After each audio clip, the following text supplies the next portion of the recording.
Welcome, ladies and gentlemen. This is the Progressive Mind Show. We are live on Facebook and YouTube. It's another Wednesday. It's the 9th, September 30th, 2020.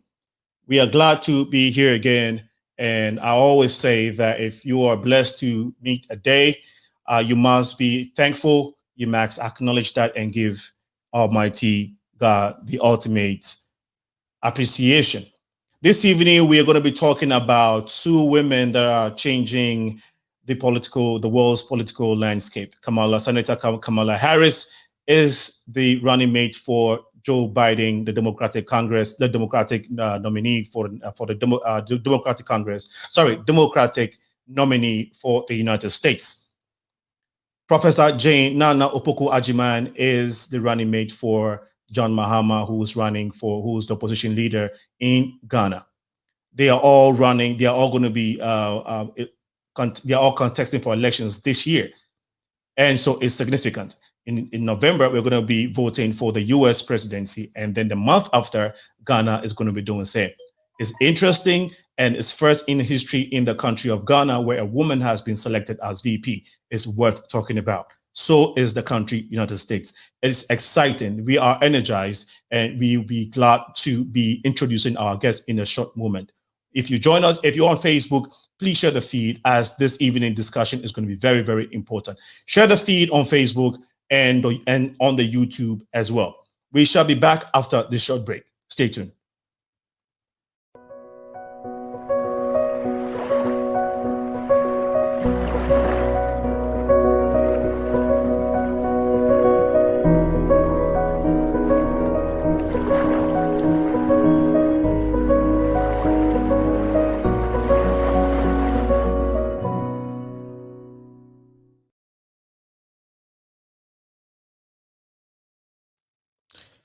Welcome back again. As you are accustomed to, the Progressive Mind Show cannot begin without the Captain Mike segment. He is in the house. We will take that. When we come back, we will be going back. We will be talking to our guests this evening. They are here in the studios. We are waiting on Mawuena, who will be representing Professor Naana Opoku Agyemang. We're having a slight technical glitch. We're hoping to sort that out very soon. She should be joining us. But we do have Honorable Reverend D. Dawkins Haigler in the house. She's ready, and she'll be helping discuss who Senator Kamala Harris is. Stay tuned. Captain Mike is in the house. If he's ready, take it from here, brother. All right. How's it going today? Today has been a blessing day. You can't complain. The weather, of course, has changed on us. We knew it's coming. We have to be ready, and so we are trying to get prepared for it. But so far, so good. We are excited. Looks like this weekend is going to be colder, right? Oh, well, tonight we're going to get down to a low about 48 degrees. Some clouds. You might have a passing shower here or there. Tomorrow, up to 55 degrees. Winds are going to be out of the south. Friday, a decent day. 53 degrees, low in the upper 40s. Same thing with Saturday. Saturday's going to be a pretty nice day. Light winds, 57 degrees. Sunday, let's go the other way. Rain. We're going to have rain pretty much all day. High 55, low 50. Monday, Tuesday, Wednesday will be pretty good. Wednesday's going to be probably our best day. We're going to get rid of all those clouds. We're going to have some decent winds out of the south. Not too bad, but going into our sports today, our White Sox dropped game 2 to the Oakland A's, so 5-3. So we're going to have a game 3 tomorrow, so good luck with that. Got to have our Sox win. Cubs dropped game 1 to the Marlins, 5-1. And the funny thing you talk about, getting ready for the change in the weather. So that's our topic for today. How to get your car and driving in winter weather, because like it or not, it's gonna happen. So first thing now is fall. So get that fall checkup, your car. 1, get a tune-up, check all your fluids, check your tires, get the routine maintenance, check for leaks and any your worn hoses. Get that out of the way now, because when the snow starts and you start driving in the snow, that's not the time to do it. Also, when it starts to snow and you're driving on snow and ice, avoid using your cruise control. definitely before you go out and drive, check the forecast. Either watch the Captain Mike Probe segment here, or check your second favorite weather forecaster on TV to see what it's going to be like. And in the winter, if you're going to have some weather, build in extra time in your schedule to get to where you're going. Now, for your winter preparedness, make sure you have an emergency kit in your car. Have jumper cables, flares, if not flares, reflectors. Have some extra windshield washer fluid. Have an ice scraper. Have traction material. Kitty litter works really well. Have some blankets, first aid kit, and a charger for your cell phone. So a really good website to go to is gettingaroundillinois.com. Gettingaroundillinois.com. That'll give you the latest weather forecast, and it'll give you the updates on traffic on all the roads and highways in the state, so you'll know how to be prepared for what you're getting into. So start now. It's coming, like it or not. And back to you, Cena. Thank you so much, Captain Mike. We just have to be ready. I know the virus is still around. They say numbers are going up. We have to practice, healthy habits, social distancing and all of that. We got to keep those in mind. And people who are tea lovers, keep drinking your hot tea. Keep drinking water, a lot of water. Stay hydrated and all that good stuff, right? Yeah, definitely. All right, my brother. We will be going ahead to talk to our great guest, and thank you for today. We are hoping to see you next week, brother. Next week, same time, same channel. Absolutely. Thank you so much. We are back to the Progressive Minds segment where we're talking to Honorable Reverend Dr. D. Dawkins Haigler. She is here with us. Looks like we have Mawuena also in the house. It was a little bit of a struggle, but we got her. Mawuena, you're welcome to the Progressive Mind Show. Thank you so much. So good to be here, and very warm regards to Reverend Dawkins Hagen. Thank you. Brilliant. Okay, so listeners, this is again, it's very significant that we have this discussion this evening. It's not like these two women are the only and the first to ever be running for a high office as this. Around the world, we know, right here, even Sweden, Finland, Germany, we know of women running those countries. And not just that, all over the world, there is, it's a fact that, women have been running for this office for a long time. However, this one is very, very, very important. The significance of this is America is the beacon of the world, right? And everybody looks up to America in everything, especially developing countries. And so by American democratic system, going, this route, especially the Democrat Party, taking the lead in nominating their first woman, the first woman to be running for vice president in this country, it is something to be cognizant of, and we need to talk about it. Who is Senator Kamala Harris? I'm sure those of you who are politically very informed and inclined, you'll be watching the debate and following her, so you may have some idea. But this evening, we want to understand her background. There's somebody here who knows her very well, and we want to talk to you or talk to us about who she is, what her policies are, and the significance of her role for generations to come, the influence it's going to have on the girl child, man, and everybody. So is Mawuena. Trebarh is also going to be doing so for Professor Jane Naana Opoku Agyemang. First in the history of Ghana. We've never seen or heard this before. Out of nowhere, a woman has been nominated to be the running mate for vice president for John Mahama, who's opposition leader in Ghana.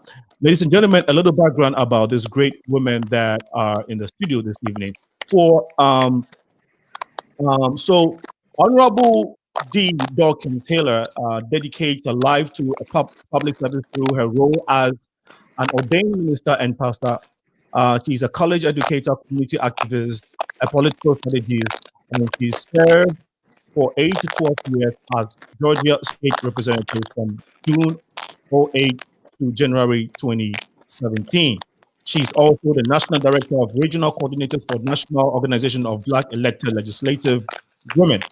She has many accolades during her tenure in Georgia Assembly. She served as the chair of the Georgia Legislative Black Caucus and chair of the Georgia Women's Legislative Caucus. She's also the former president of the Organization of World Leaders, a consortium of leaders in government, law, business, health, finance, politics. She is married to her own college sweetheart, Lieutenant Colonel David Haigler. They have 4 children: Christopher, Christine, Hannah, and Joshua, and 2 grandchildren, Amari and Christine. Honorable Dr. D, once again, we are glad to have you. Thank you. You're welcome. Thank you so much. Now, Mawuena is also a great personality. Mawuena is a woman. She's the first geologist. First of all, let me check this. I think we're having a little bit of tackling in our feed. Let's see if we can. Okay, that solves the problem. Okay, so Mawuena, let me just try and do this. Just give me 1 second. I want to make sure we introduce Mawuena properly. She is the first geologist at the Ashanti Goldfields Limited in Obuasi. It is a gold mine company in Ghana. She headed over 10,000 men leading a drilling team. She headed over 10,000 men at times. This men have to work 5,000 feet below Earth's surface, and this is something that we need to uphold. We need something that we need to recognize. She's also proud to that she also was at the Newmont Ghana Gold Limited. She was the head of the corporate communications and distinguished herself as a gifted communicator heading over $1 billion investment portfolio in Ghana. She's also the first to set up the head of corporate affairs division for MTN Ghana, the director of corporate services, where she began. She oversaw reputation management of companies US dollar of over $1 billion plus investment in the sector. She's also, and again, another accolade, the first woman substantive CEO of Ghana Investment Promotion Center, and the youngest person to hold that position in the center's history from April 2013 to January 2017. She's currently the chief business strategist and the founder of Inspire Africa Consult. Mawuena, you are so welcome to our platform, The Progressive Mind Show. Thank you so very much. It's a privilege to be here. Brilliant. The reason why we have to let people understand is that you all are extremely accomplished women in your field and everything you've surveyed. But this evening, we're going to not focus on your great achievement, but look at these prominent women who are running for office and the significance of it. Let's start with you, Reverend D. I'm being biased because you are in America, Mawuena is in Ghana, so we'll do the sibling thing. You're my sibling right now. But Dr. D, give us a little background of Senator Kamala Harris. Who is she?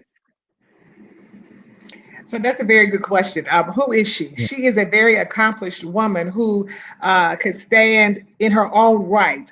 And I'm just so glad the United States has finally nominated a woman of color to be able to stand for vice president. But let me just back up for a second. Now, we've had the African-American woman run for president back in the early 70s, who was Shirley Chisholm, Congresswoman Shirley Chisholm. And at that time, she said, if people won't make a seat for you room for you at the table, bring your own folding chair. And so she kind of set the trajectory of how Senator Kamala Harris got to where she is right now.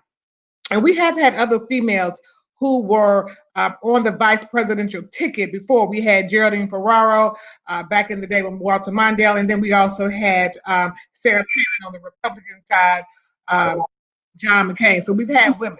This is the first time we've had a woman of color to be in that position. And so she is not only an African-American woman, meaning her father is born from Jamaican descent, and then her mother is Indian American. So she fuses together two diverse backgrounds to make her one of the most appeasing candidates of two very diverse ethnic groups. And I think that is going to help her a lot.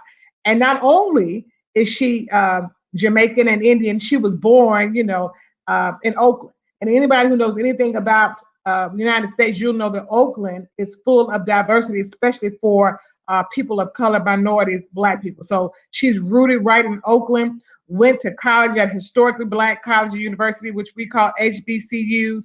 If you know anything about HBCUs, they are the schools that form who we are as African American people when we attend them.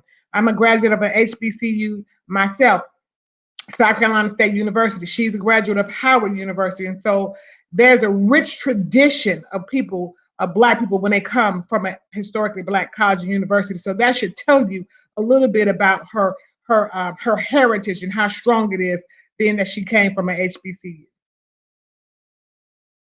Would you like me to keep going? Because I could talk about her all day. He actually gets elected, she would become the first Asian and the first African American woman to be the presidential nominee for a major party, according to the research. And she will also be the first Asian, first Indian, first person of Jamaican descent, as you said, to be in this position. Her husband, of course, will be the first gentleman ever in the history of the United States. So this is very significant, and this is very much. It's very significant. But let's just look at this. You have a woman who came from two ethnicities: African American, with Jamaican, which we consider African, because it just matters. It's a matter of where we got off the boat. Mm-hmm. Some of us got off in the Caribbean, some of us got off in America, some in Brazil, because we all come from the continent, but we all got off on different stops along the way. Mm-hmm. During that time. So that African heritage is real and it's prominent. Mm. And so Black people have built this country. Well, they built the world, but they have definitely built the United States of America. And so finally, someone who is the child or the offspring of those who built the country, whose ancestors were slaves or who were indentured servants, now gets to be able to run for the next to the highest seat in the land, to be able to serve as the vice president is a monumental thing. And so we are all Black women, Hispanic women, Asian women, Indian women, indigenous women. We are trying to stand together, united, to make sure that we push her over that threshold. We would want to go into some specifics as her hobbies, her religion, family, and all of that. But let's give Mawuena the opportunity to also tell us, just like she did, a synopsis of who Professor Jane Naana Opoku Agyemang is. That's right. And thank you so much for the opportunity. I just think that it's incredibly instructive that we have women of color taking center stage at a time like this in global history. I want to be quick to add that I'm actually on the campaign trail right now with Professor Opoku Agyemang. We just got in from a series of activities today, so you'll hear a little bit of background noise because we've just arrived at our place of residence. But again, I just think that it's incredibly important in talking about women like Professor Opoku Agyemang, not only to dwell on the strength of her professional experience, but a lifetime of service and dedication to others, which I believe has been one of the strongest character traits for her nomination. It is indeed exciting that for a woman who, from very humble beginnings in Komenda, which is a wonderful city in Cape Coast in the central region, and indeed, interestingly, a point of exit for people who traveled across the Atlantic to North America, and from whom Senator Harris finds her cultural heritage. Just interesting that Professor Opoku Agyemang has been able to rise through the ranks of academic excellence and be recognized for bringing incredible qualities that are really critical, we believe, certainly not just as women in Ghana, but women, I think, all over the continent, looking for opportunities to have our voices heard. Very much like the United States, it's interesting that women constitute such a significant majority of the population, but have never had the opportunity to sit at the table at the very highest levels of governance. And I think that Professor Opoku Agyemang, when you talk about her academic experience, starting from the University of Cape Coast with a bachelor's degree, moving on through her academic experience to rise to the rank of Vice Chancellor for the University of Cape Coast, a woman for the first time holding such a high office in a public university, pursuing, again, the application of those skills as a Minister of Education under His then Excellency, President Mahama. Innumerable awards and honors given to her. She's a Fulbright Senior Scholar. She's a fellow at the Institute of Yeah, Advanced Mawuena, Studies for yes, research into Mawuena, the African humanities. yes. I was going to give you a specific time to tell us tell us about her educational background. And Fantastic. yeah. Thank you so much for helping us, because I want us to go into specifics. It's very important that we know these people, right? Rather than just seeing them on TV and listen to their messages and all that. We want to get to understand who. I mean, are they just human? I mean, are just as humans as us, right? Sometimes we probably just see them as, oh, they're not. We see them in a certain light, as when we are looking at them from a very, very far distance. And so I want to ask Honorable D, and I'll come to you. So same thing, okay? So Honorable D, tell us some of the hobbies and the family life of Senator Kamala Harris. What kind of family setup? I mean, of course, she's a family person. She's married. Tell us a little bit about her family life and some of her hobbies, some of the food she likes to eat, and all of that. I'm going to tell you as much as I know, because I don't know a whole lot, because she's very complex. But first of all, she's very down to earth. If you've seen her out on the campaign trail, she loves to wear her pantsuits and her sneakers because she likes to be comfortable, so she can kind of get into, the thrust of things. She's an avid reader, and you can tell a lot about a person based on the organizations that they join. Now, she is married. She has 2 stepchildren, and they call her, Kamala, Mamala. So that's cute. I think that's a cute little name for her. Now, she is a member of a sorority. So let me tell you what that means in the terms of Black women. When Black women join sororities here in America, especially Black sororities, that means they're very concerned about their community and they're very actively engaged in community work, which could range from making sure that people have quality education, making sure that people have food to eat, making sure people have access to the ballot box, just doing all of the things that maybe the government wouldn't do, a sorority would step in. Because when we join sororities, even though we're in opposite sororities, she's a member of Alpha Kappa Alpha Sorority Incorporated. I'm a member of Delta Sigma Theta Sorority Incorporated. When we join our sororities, it's not a college thing. It is from the time you join until the time you die. That is how long we stay in. We don't go to college, get in a sorority, and then we just leave. And then she's also in a lot of other Black women's social and civic organizations. So that speaks to her character and what she enjoys in life, to give back to the less fortunate, to help those who need it. So in our culture, the sororities make up something called the Divine Nine. There are 9 Black fraternities and sororities that we ascribe to. And collectively, we're called the Divine Nine, and we go out and do community work all the time. That's what we do. Our mission is to uplift the Black race. And all of us are Christian-based organizations, but at the same time, we are community-focused. And so that's a little bit about her. And so you can tell she loves criminal justice things. I mean, she went to college and she went to law school because she wanted to study law, and then her career took her on that trajectory, and that's all she's done. But she's very laid back. The few times that I've seen her and done stuff on the campaign trail, because I actually supported her from the very beginning. I didn't just get on board after, Vice President Biden nominated her.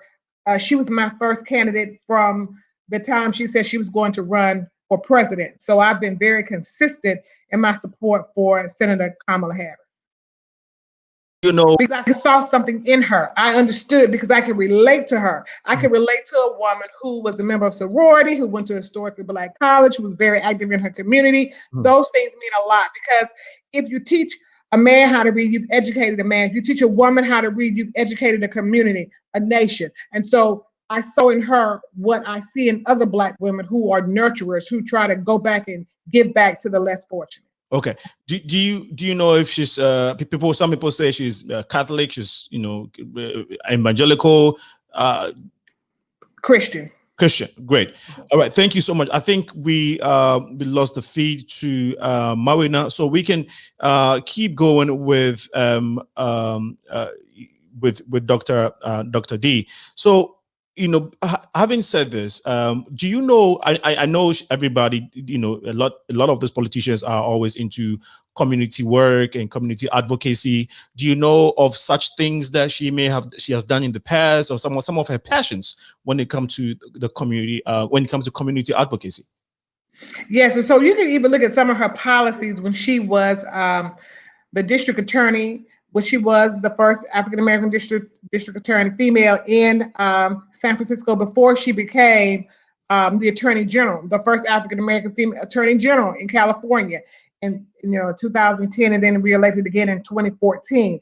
And so some of the policies that she would try to enact was to make sure that there would be a path, a second chance when people would get in trouble. I've heard a lot of negative things about her when she was the attorney general, but most of that is propaganda and it is not real.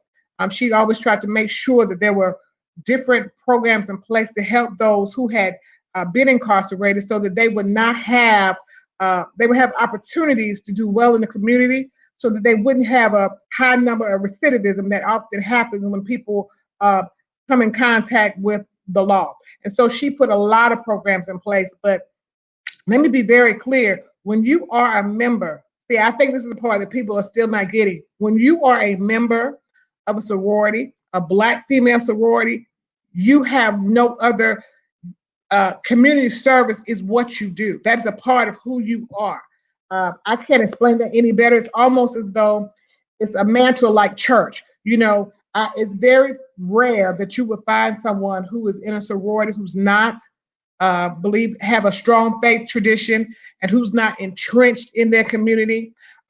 She fought very hard to try to get rid of the death penalty and not to even try to prosecute people under, having the death sentence. So that speaks to her believing in the quality of life, because we hear a lot of things from the Republican Party, who say you should not have abortions, but they only care about life when it's in the womb and not life as it goes on throughout perpetuity. So they only care about you if a woman is pregnant, but it should be from the cradle to the grave. And so that's one of the things that I can say about Senator Kamala Harris. She's concerned about the totality of the entire person. And so her policies line up with that, and all the work that she's done, from being a district attorney to an attorney general to being a United States senator, her actions back up her words. Helping us understand Kamala Harris' background a little bit more. As you stated, you cannot be in a sorority and not be a community person. That's just like the default thing, right? So thanks for helping us. We want to acknowledge our folks that are joining so far. Royal Black Jesus advocate Salete says, this is the third time a woman has been nominated as running mate in the United States. Harris is not the first. Harris is the first Black. Is she not the first Black one, or there have been? She's the first Black woman. If you've noticed, when I started off, I told you that Geraldine Ferraro and Sarah Palin, and she was the third. So I don't know. Maybe they just came on. I don't know. I did try to. Exactly. Right. Thank you so much. We're talking about the first Black, woman. So thanks for clarifying that for us. We're still trying to see if we can get Mawuena back on the feed, back in the studio. Hopefully we can get that. Just be reminded that it's a 5 or 6 hours time difference. Mawuena is in Ghana, and sometimes due to technical issues, these things are about to happen. But we're working hard in the background to get it back on the feed. And so for those who have joined, we are so grateful. Please help share the feed as you're watching on Facebook and on the YouTube. This is the Progressive Mind Show. I'm your host, Sena, aka Alinko, and we are talking about Senator Kamala Harris and Professor Naana Jane Opoku Agyemang. Naana Opoku Agyemang is the running mate for President John Mahama, who is the opposition leader in Ghana.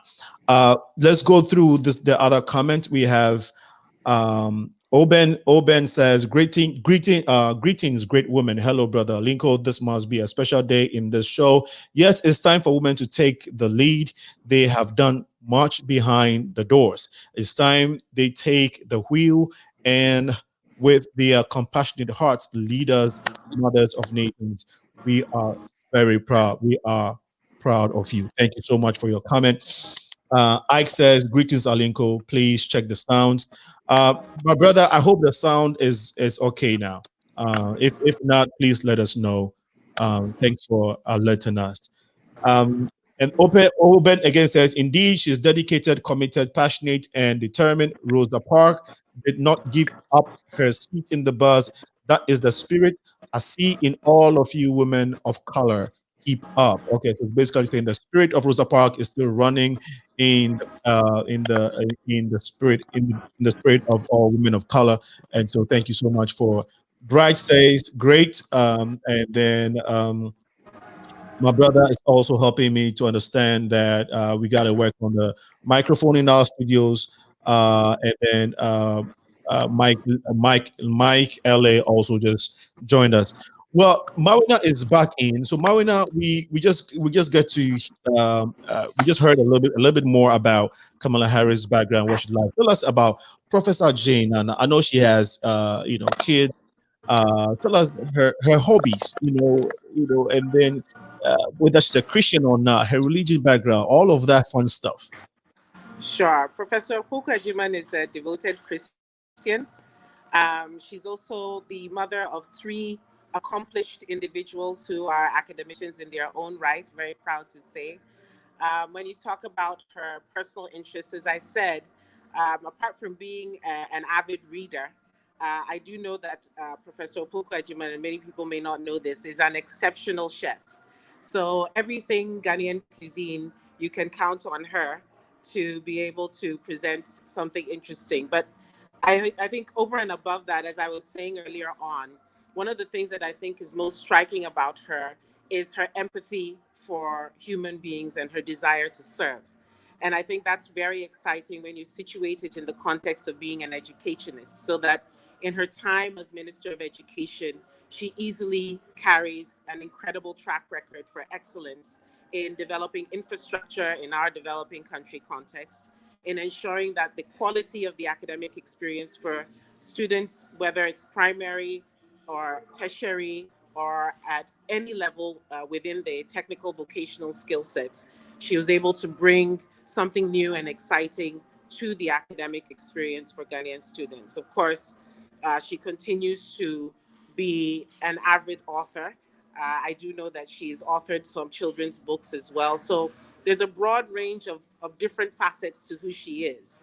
And I think that in this nomination, if you permit me to quote something that she said when she was introduced officially by His Excellency President Mahama, who is our running mate, our flag bearer for the National Democratic Congress, she said, making history is gratifying, but what really matters is not to be the first through the door. What matters is to hold the door open for those behind us and create other avenues for self-actualization for many more. And I think that that is a very defining statement in showcasing the kind of person that she is.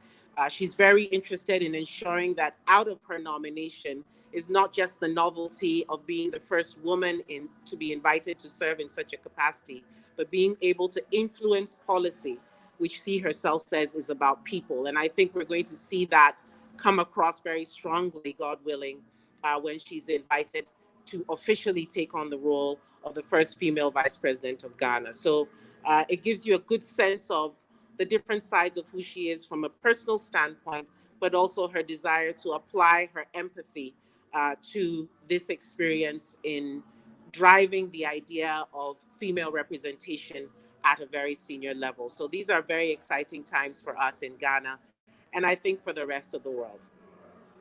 A couple of times.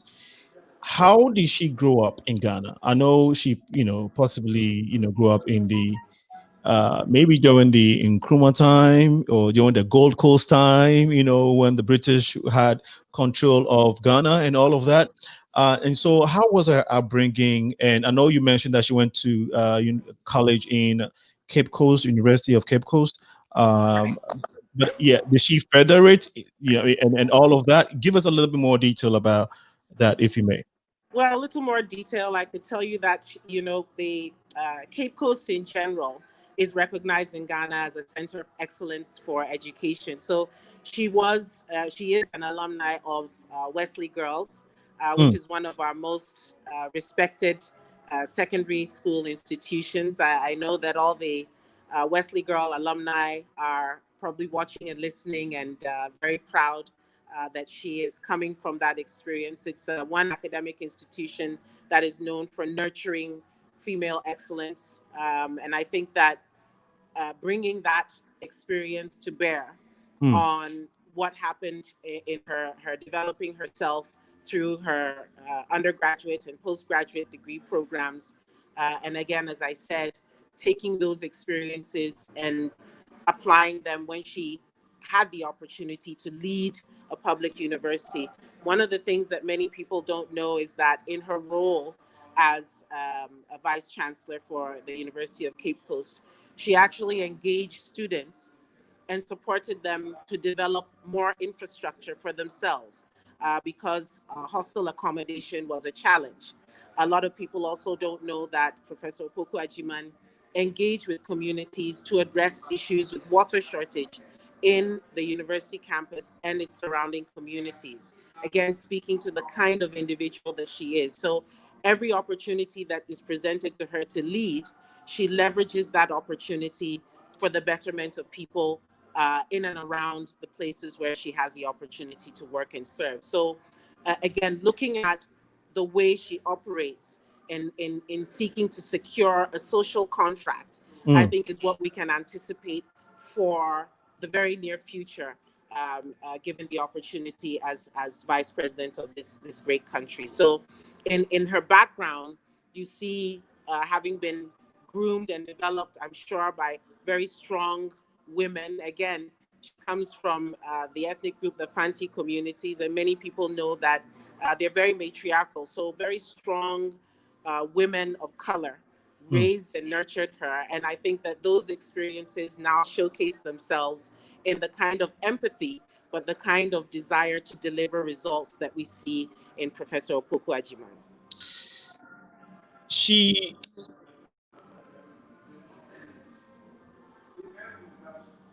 Her introductory, I'll say, moment with the King of Ashanti, Otumfuo.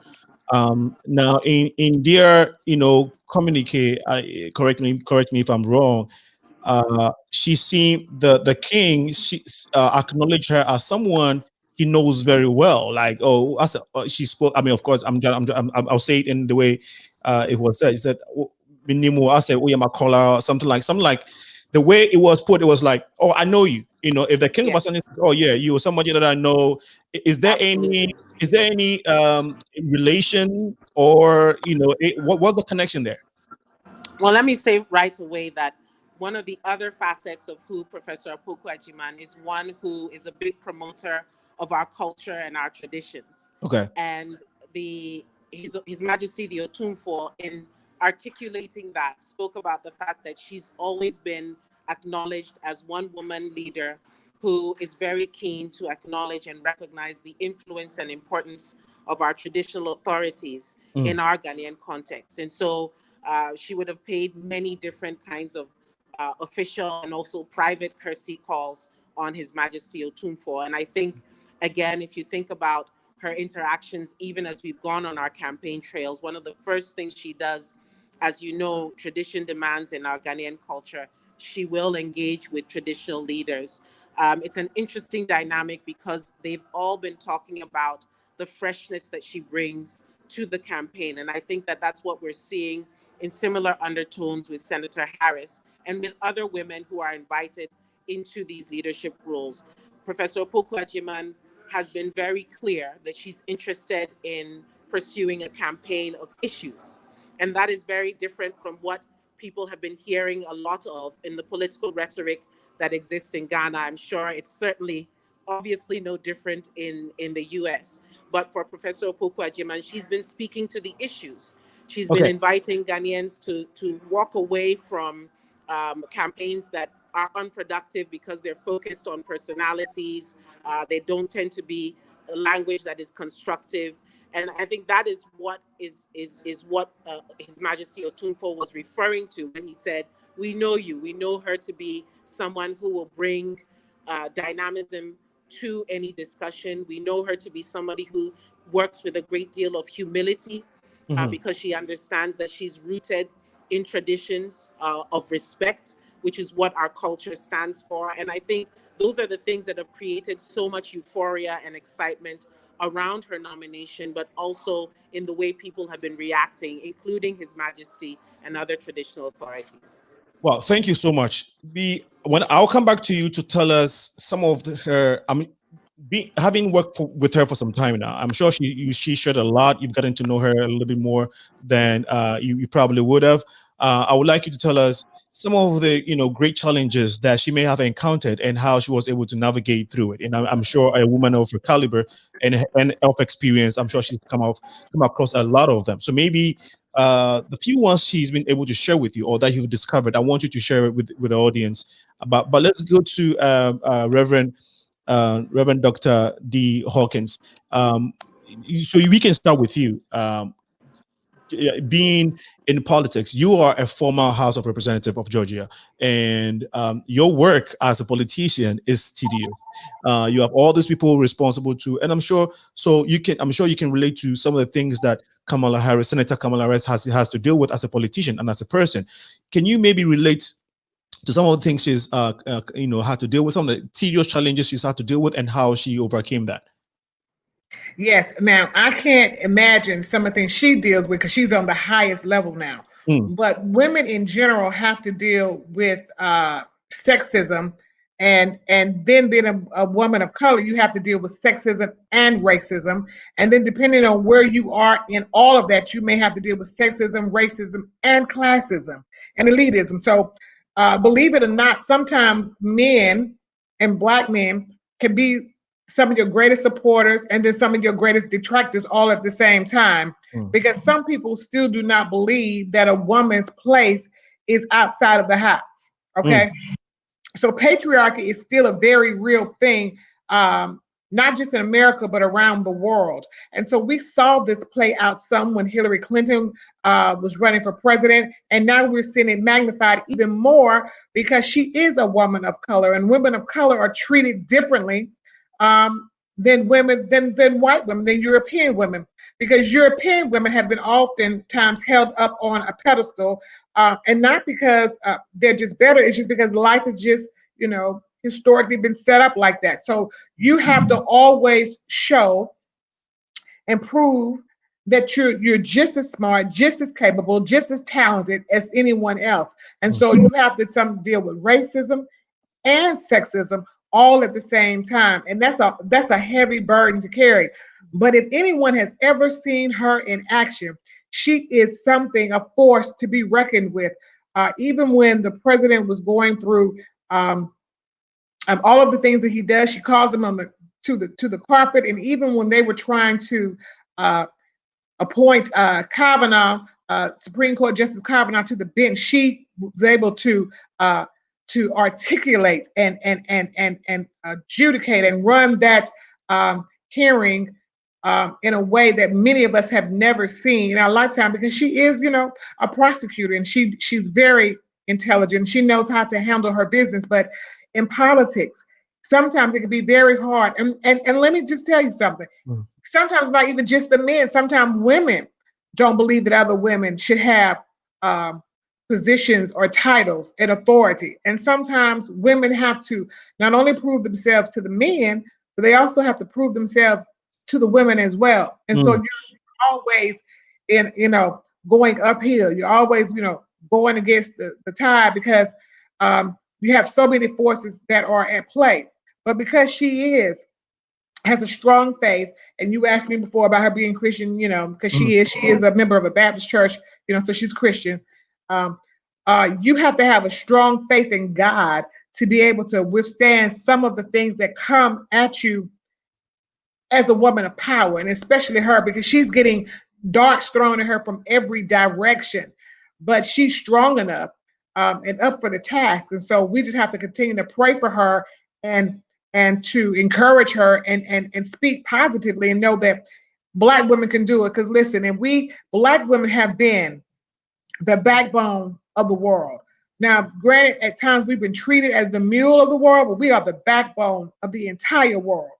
We have nursed our babies while nursing the babies of, slave masters back in the day. I mean, we have been the butcher, the baker, and the candlestick maker. So she is capable and very competent in learning to be not only the vice president, which she's running for on the ticket for right now, but she's competent enough to be the president of the United States and the leader of the free world. Thanks for that great response. Sometimes we wonder, when we look at you politicians, and people in high places and with so much power, and you have been in that position for so many years, we assume that you probably don't have skin, like we can throw anything at you because you were there, you said you wanted to be there. So when you go through tough challenges, you mentioned something with regards to faith. So you were saying that when you go through all these things and the whole world the media is printing things about you, people are saying all these things, people are protesting and all of that, you're saying the way you write about these challenges is you fall on your faith and family and all of that, right? Right. You have to hold on to the things that are important, because sometimes people, it's a mirage. I mean, it's real, but it's a mirage. Because at the end of the day, God or your faith and your family is what's going to be there at the end of the day. So whatever you do, you have to do it unto God, do it unto, the one who put you here and sustains you every day. And I'm not saying that it's, that you shouldn't come, up against attacks, because, we will have attacks in this life. But the preacher side of me, which I try not to bring in too much when I'm doing politics, but sometimes you have to, right. We wrestle not against flesh and blood, but against principalities and spiritual wickedness in high places. And I'm telling you, in politics, you've got to have tough skin and a backbone to be able to withstand some of the darts that are going to be thrown at you. But that being said, we know that it is not for the faint at heart. And so this is why you prepare.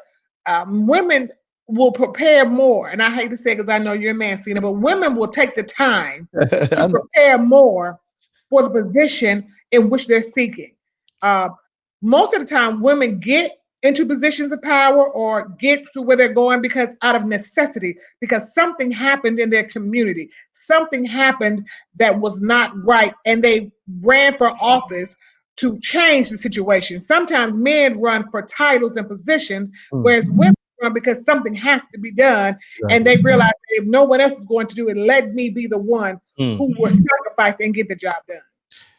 That is very, very true. And we would go to Mawuena because even in this corona pandemic, it is said that it is out there that some of the countries that are doing very, very well or have done very well in handling the pandemic has been our countries that are being led by women.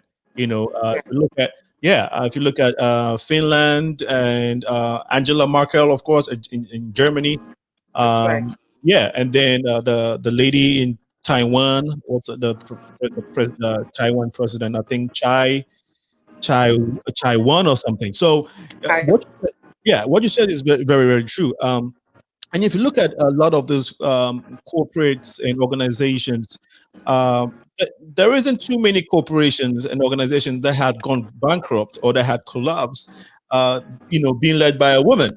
So I dove my hearts for women. you know, for the ability to multitask, the attention to detail, and not miss anything, the heart to keep pushing even you are tired. Because when we're tired, we're tired. Then we run.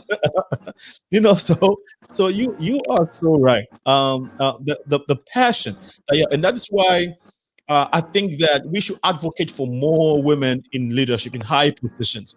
I think the more we do that, the more our world will be a better place, the more better our world will be, especially in Africa. I am hoping that Africa will have a lot of women leaders, you know, because so far the men, I don't know about the men, man. I don't know. But Mawuena, you know, having been with Professor Naana so far, you know, maybe tell us if you can respond to the same question I posed to Honorable Dawkins. Absolutely. Absolutely. And I mean, I wanted to restrain myself from saying hallelujah when Reverend Dawkins Haigler was talking. But there is, it's interesting that I was nodding my head. I'm sure you might have seen me as she was talking, because the challenges tend to be quite similar for women in leadership. You're Right. always measured with a different yardstick from your male counterpart. So I think that, you know, Reverend is exactly right when she says that a woman like Professor Opoku Agyemang will be confronted with questions about, you know, her clothes and her appearance, as opposed to the substance of what she's saying, which is obviously far more meaningful and impactful. I think the fact that she has the strength and the courage to accept this sacrifice, because it is a sacrifice, to accept the opportunity to serve in that capacity because of the kinds of things that people will say, the kinds of attitudes and perceptions people will have. But again, I think that Professor Opoku Agyemang comes to this experience with many strong women who have nurtured her, sisters, cousins.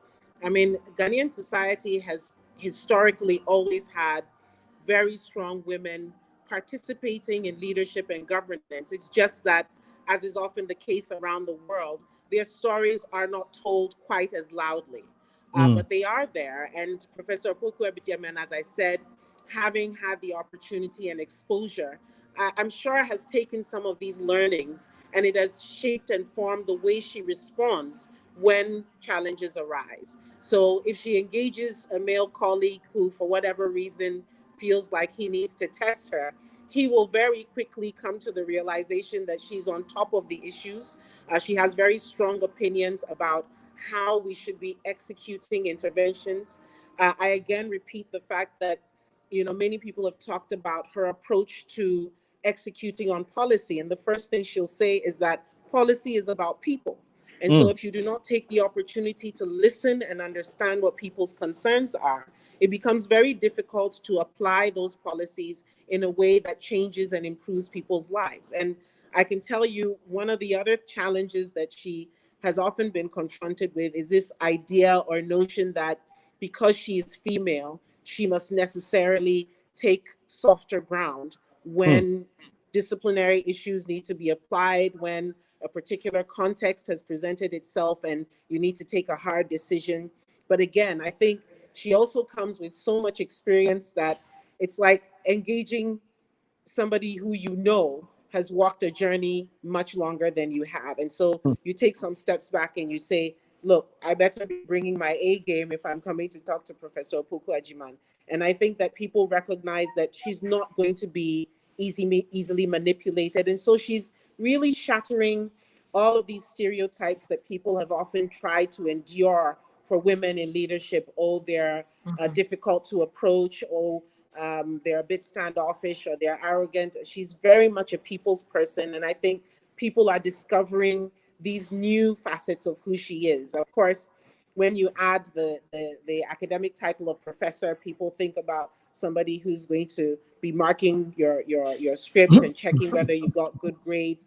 But there's another side of her, which is more about the individual. If they're facing difficulties, if a student is having a difficult time understanding a particular concept, she doesn't want to just blame it on the student themselves. She wants to look at the bigger picture. And so it goes back to what you said about women intuitively looking into the detail and wanting to understand what is the cause that is creating this effect.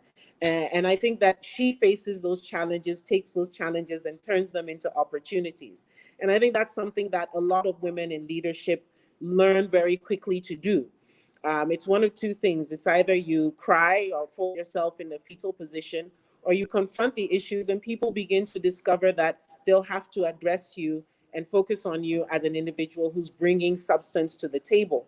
And that is what Professor Opoku Agyemang brings to this ticket. And I think we find it quite exciting. I just think it's interesting that women all over the world have these very similar challenges when they step into leadership roles. So it's going to be interesting to see how that dynamic changes. The African continent actually has a better track record for inviting women into leadership positions than other places in the world. Yes. And I think that that's, again, the stories that are not told of women of color who are in leadership, who are engaged in their communities and really bringing a paradigm shift to development issues. It's really going to be exciting to see how things start to really change as more and more women come into these leadership roles. Exactly, as more and more women come to these leadership roles in Africa. But Mawuena, the point you just made, that was back then, and that was not in the 21st century. In the 21st century, I don't see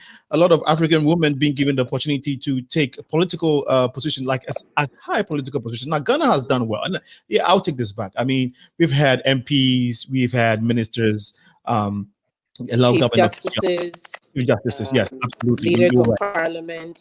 Exactly. Of parliament. We've had women who are speakers of parliament. Exactly. Quite a number of women taking up leadership roles in our corporate space. That is true. That is true. I'm referring to presidents, like head of states, like leaders of this, because that's what the bar stops, right? You can be minister of treasury all you want, or secretary of education all you want, but if the head is not steering the bus the right way, all the brilliance, and all the vision, goes to waste, right? And so, well, sir, I think you should remember though that one of the other things that women are very skilled at is influencing change. So we may not necessarily have had all those opportunities, but as more and more women progress closer and closer to where Senator Harris is now, where Professor Opoku Agyemang are now, they've been able to influence the thought process when it comes to women in leadership. And I think that, again, is creating a lot of the excitement we see around Professor Opoku Agyemang's nomination. The fact that she can influence how people perceive women in leadership. And that's something she's really taken to heart.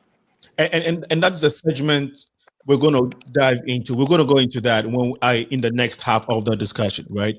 How they impact our world going forward, right? And so it's going to be very interesting when we come back. Listeners, this has been the Trailblazers show, on the Trailblazers episode on the Progressive Money Show. This is where we build our community by engaging you and I in discussions such as this to give hope, to bring upliftment, to connect each other as to how we can make our society better. Okay, and so stay tuned. We will be taking a short break. When we come back, we'll continue with this great, beautiful, intelligent, smart women who are helping us to understand who Senator Kamala Harris and Naana Opoku, Professor Jane Naana Opoku Agyemang, who they really are, with their significance, and of course their credibility, and how we're also going to talk about their policies, some of the policies they have, and how they intend to run these two respectful countries that we are talking about, the United States of America and Ghana. We shall be right back. Stay tuned.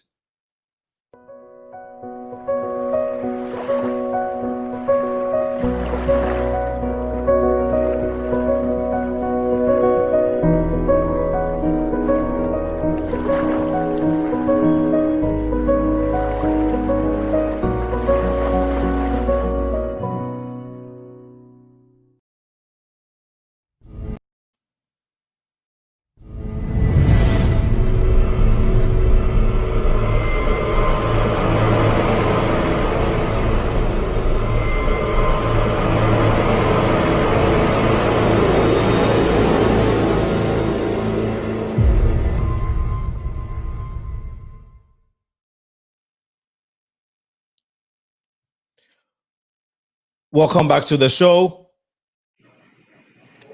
Welcome back to the show. This is SENAALINCO, aka Linko. I'm the host of the Progressive Minds.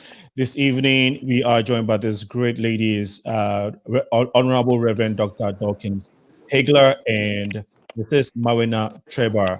Mawuena Trebarh is representing Professor Naana.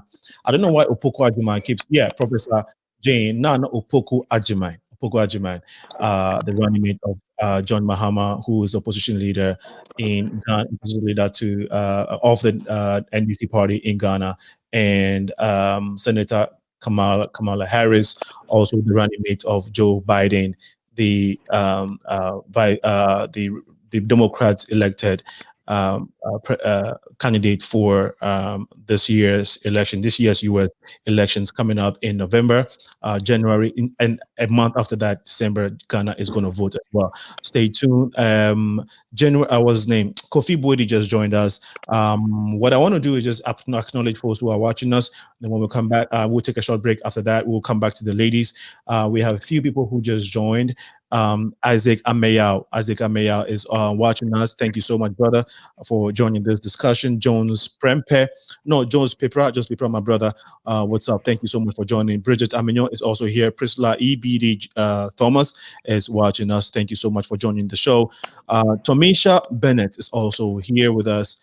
And then we have Ike Storm Bright Olo Ni Loa. Bright Olo Ni Loa. When you're about to pronounce an African name, you need to take a pause, take a deep breath before you go for it, because we are great people. I was just kidding. But thank you so much, folks, for joining in. Please help share the feed so we can get the message out. We want to know about this women, their significance, their credibility, and just basically get to know them, and of course their impact on the world for generations to come. So please help this make conversation a great one by sharing the feed. We want to take a short musical break. When we come back, the conversation continues. Stay tuned. Okay, so this bang,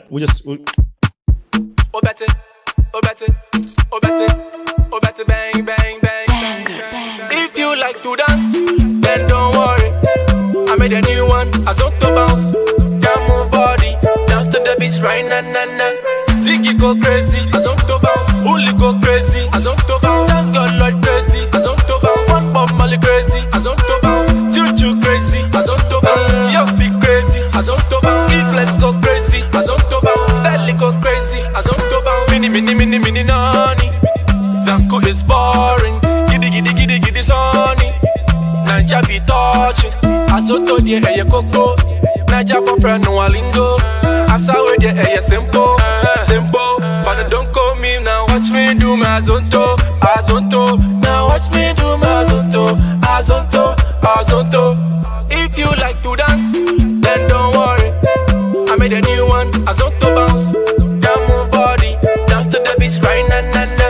Ziggy go crazy, Adzo bounce. Uli go crazy, Adzo bounce. Dance God Lord crazy, Adzo bounce. One Bob Marley crazy, Adzo bounce. Choo crazy, Adzo bounce. Your feet crazy, Adzo bounce. Reflex go crazy, Adzo bounce. Belly go crazy, Adzo bounce. Adzo bounce. Back in my little sound. Adzo bounce. Back, yeah. Adzo like money. I bring them back like Sankofa. I spice some small, papa. You hear more songs by my own bada. Forget it, no man can contest it. Forget it, my azonto blow bad, forget it. If you like to dance, then don't worry. I made a new one, azonto bounce. Can't move body, dance to the beats right na na na. Ziggy go crazy, azonto bounce. Uli go crazy, azonto bounce. Dance God Lord crazy, azonto bounce. One Bob Marley crazy, azonto bounce. Choo crazy, azonto bounce. Your feet crazy, azonto bounce. Reflex go crazy, azonto bounce. Belly go crazy. If you like to dance, then don't worry. I made a new one, azonto bounce. Can't move body, dance to the beats right na na na. Ziggy go crazy, azonto bounce. Uli go crazy, azonto bounce. Dance God Lord crazy, azonto bounce. One Bob Marley crazy, azonto bounce. Choo crazy, azonto bounce. Your feet crazy, azonto bounce. Reflex go crazy, azonto bounce. Belly go crazy, azonto bounce.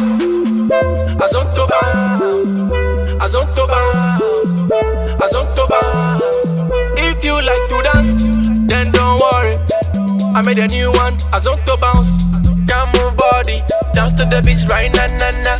Ziggy go crazy, Azonto bounce. Uli go crazy, Azonto bounce. Dance God Lord crazy, Azonto bounce. One Bob Molly crazy, Azonto bounce. Choo crazy, Azonto bounce. Yo feet crazy, Azonto bounce. E-flex go crazy, Azonto bounce. Felly go crazy, Azonto bounce. Banger, banger, banger. We're back here in the studios of the Progressive Minds. Look at it in Chicago. This is where by engaging you and I in relevant conversations that is aimed to bring hope, connection, and upliftment to our society. Robert Nunu just joined us. He says, looking forward to a great discussion. John Terry Trash is watching from Sakumono. Thank you so much, John Terry Trash, for joining this feed. And then Kofi Buedi is also watching us on YouTube. Thank you so much. Keep sharing the feed as we engage this great women, Honorable Dr. D. Dawkins and Mrs. Mawuena Trebarh. So let's look at the work experience, and I'll start with you, Dr. D, because we ended with Mawuena. Tell us, apart from, I mean, now we know she's running mate for Joe Biden, but her work herself as the is it the Attorney General? I mean, the state prosecutor, right, for California.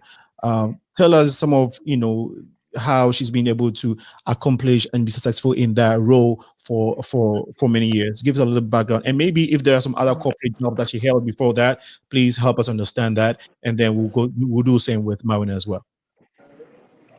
Okay, thank you. So a lot of times people try to shy away from people who have prosecutorial experience, but let's just be honest. Everyone is not innocent, and everyone doesn't always have good intentions. So we do have to abide by law, laws of the land, as long as those laws are fair and just. And so she started actually as an assistant district attorney before she was elected district attorney herself in 2003 in San Francisco. And so if you know anything about San Francisco, it is diverse, but it's still not an African American city per se. And then from there, she went on to run for Attorney General. Now, there have been very few Black attorney generals in this country, to be honest with you. And so for her to be able to have a position like that, who was able to meet passion with justice, is a phenomenal thing, because she did not rule with a heavy hand. I've heard all types of, misguided and propaganda, information about, all she wanted to do was lock up Black men, which is not true. If you went and looked at her record across the board, she actually had a better record on prosecutions against people of color than most of the attorney generals across the nation. And so she was very careful in trying to do diversion programs as opposed to incarceration as the first measure or the first place that you would go to. And so it's kind of hard when you're running for office and your background is a prosecutor, because people look at you as though that you're the police or you are law enforcement, and all you want to do is to lock people up. But that was her job. I mean, that is what she did, and she did it extremely, extremely well. Okay. But her policies and the things that she has fought for since she was even in those positions to now is admirable. I mean, if you just look at her position on healthcare alone, one of the reasons why I'm so glad that she is a sitting senator right now, is because we're about to embark upon the nomination hearings for President Trump's judicial candidate to go to the Supreme Court. And this is someone that will probably try to, once, if approved, or probably will try to roll back the Affordable Care Act, which people also call Obamacare here. And that's very dangerous. And the reason why is there are so many Americans who need access to quality and accessible health care.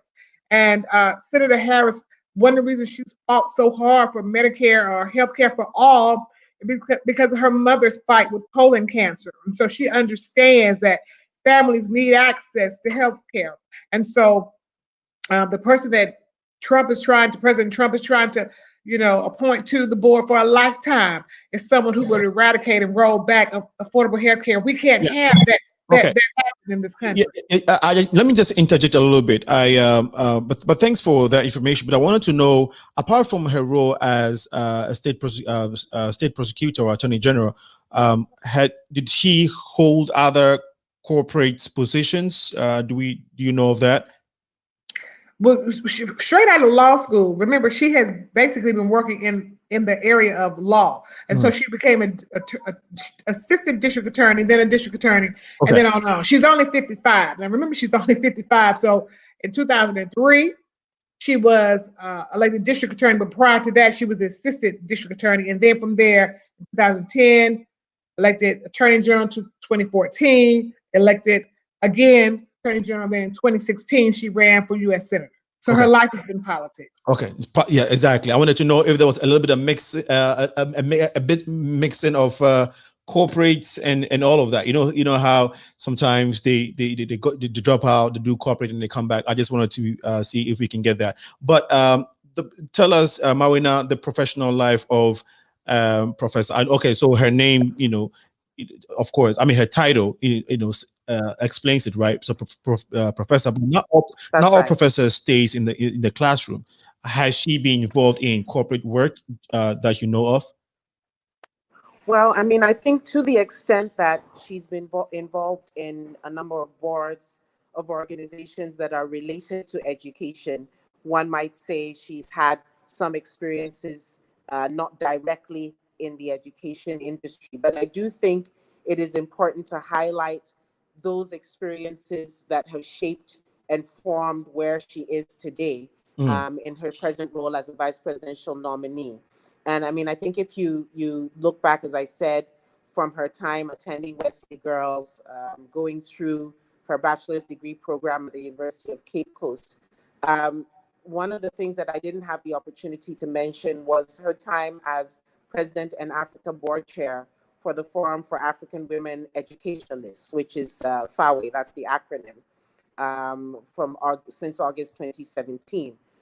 She's also served as chancellor for the Women's Youth University in Africa since 2018. I mean, these are experiences that require great depth of leadership expertise and awareness and understanding, because we all know what education means for our developing country context. Right. This is where her strengths have been best showcased and best seen.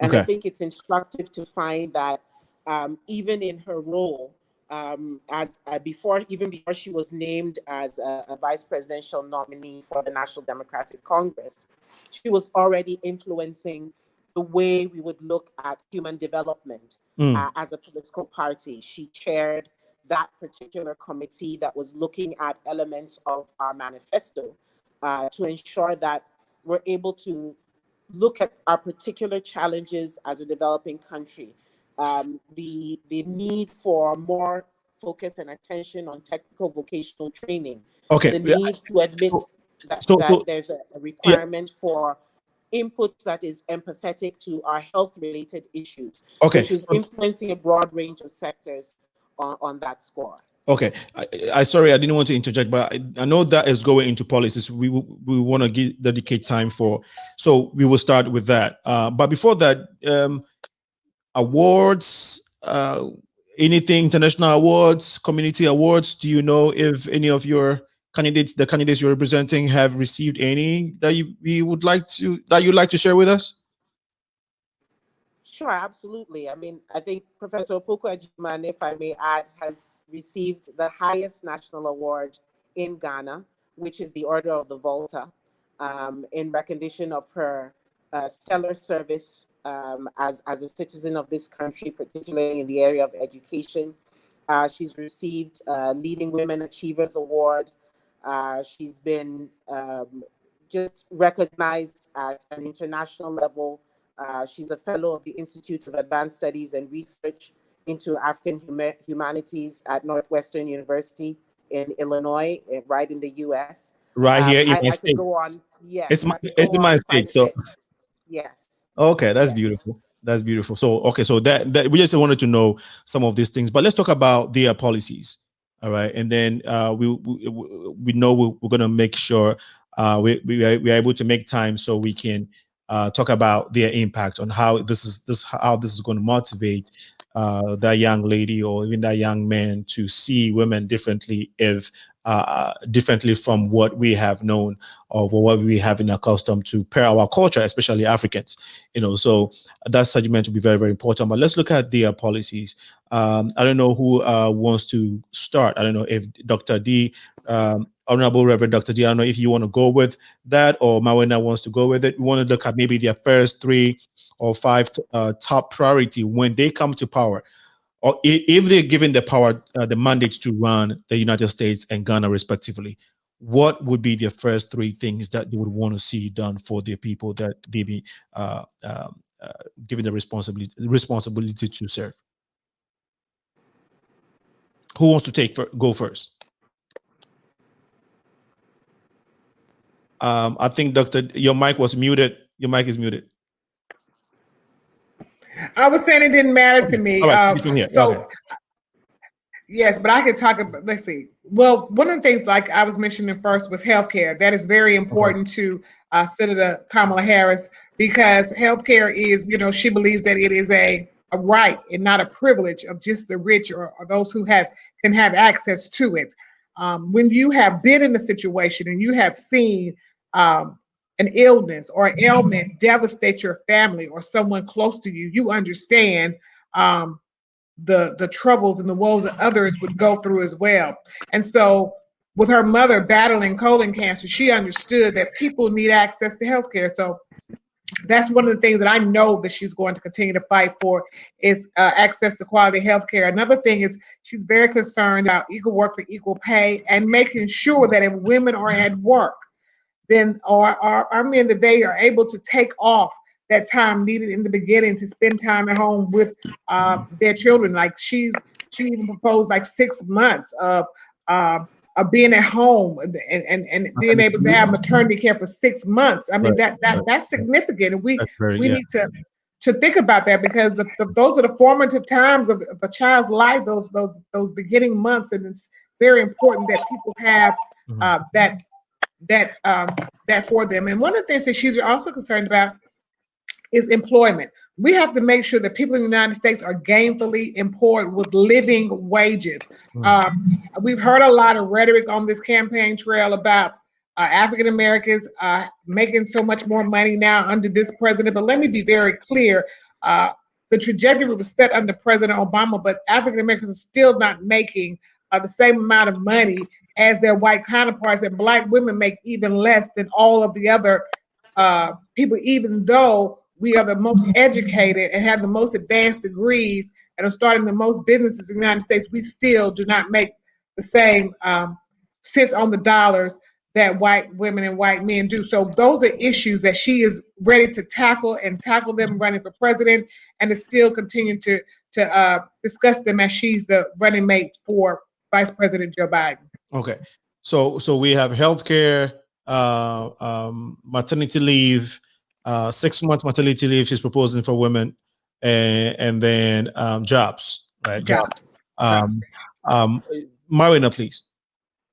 Absolutely. I mean, I think it's pretty obvious that one of the big areas of focus for Professor Opoku Agyemang will be education, ensuring that we are enhancing the quality of existing infrastructure. Unfortunately, our current administration had chosen to abandon quite a number of education infrastructure projects. So we've got a number of schools that were initiated under the previous administration of President Mahama. She wants to make sure that those educational infrastructure are completed so that people can have the right sort of academic experience. I can tell you that in the area of employment, again, she's very keen to ensure that the policies that we're rolling out, particularly around investments in infrastructure, which are a natural thing for our developing country context, that the jobs that are created as a result of these types of investments can go to young Ghanaians who really need to see a paradigm shift in the quality of the employment experiences that they're having. So she's very, very dedicated to ensuring that as we look at ways of bringing investment into the country, as we continue to build on infrastructure, young Ghanaians have the requisite skill sets to plug into the job opportunities that are being created. But I think one of the other areas, obviously, will certainly be health.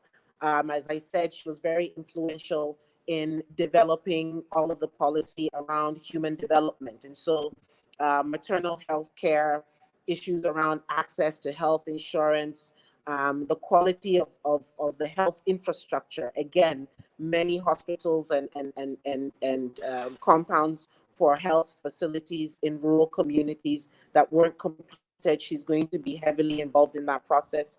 And I think I'll finally add as well, she has said this almost at every single political platform that she stood on so far in her campaigns. She wants to ensure that she is a voice for the voiceless. Okay. Who are the voiceless oftentimes in our society? People who are living with physical disabilities, the elderly, people who many times are marginalized when policy is being developed.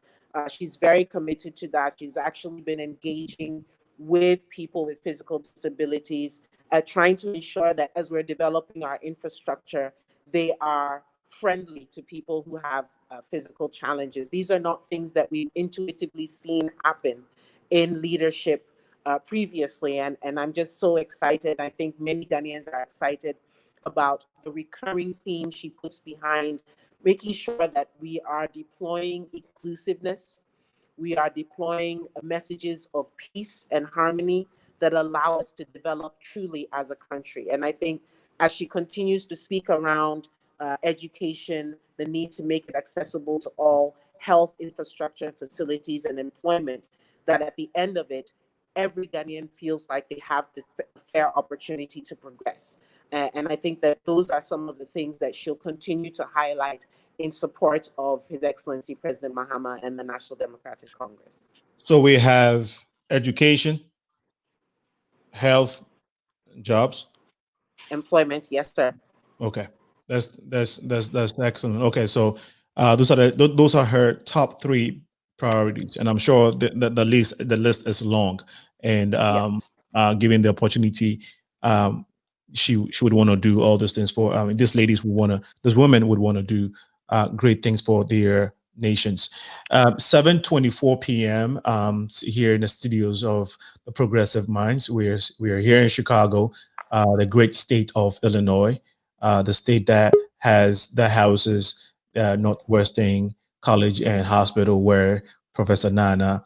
I'm just saying. I'm just joking. I'm just kidding. Just because Mawuena said something about Northwestern, I'm bringing all of this in. So don't pay me no mind. But it's been a great discussion so far with my great guest, Honorable Reverend Dr. D.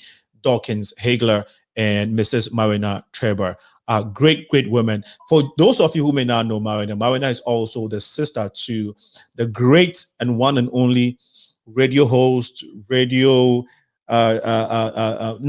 wasn't just a radio host, he was a journalist, famous, legendary Kamala Harris of Joy FM and BBC. May his soul rest in peace. May his soul rest in peace. We miss him. He actually paved the way for a lot of journalists today. He is the standard when it comes to professional journalism, and we his legacy still lives on. So that's Kamala Harris' little sister, right? Little sister. No, that would be a no. Oh, really? Okay. No, sir. Okay. I came first. Kamala's Oh, right wow. after me. But thank you for those very kind words. You're welcome. You're welcome. I'm okay. So indirectly, I'm telling you, I've just told you that Mawuena is such a pretty lady. You know, if she's the big sister to Kamala Harris. Okay, Thank you. She still looks very gorgeous. kind. Thank He you. still looks gorgeous. And so thank you so much for joining in. For those that are on Facebook, please keep sharing the feed. YouTubers can also share the feed as well.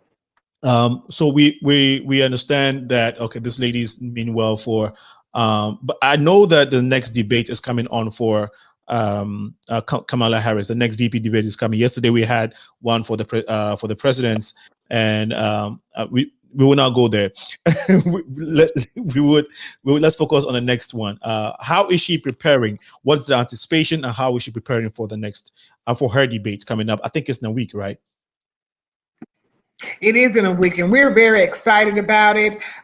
She is preparing now. You know, she's a very hands-on approach. She's very thoughtful. Will write out most of her own stuff. She has a team that's working with her, and so I don't even know all of the particulars about that. And I'm gonna find out more about that myself. But I can promise you, she will be prepared. She's never not prepared.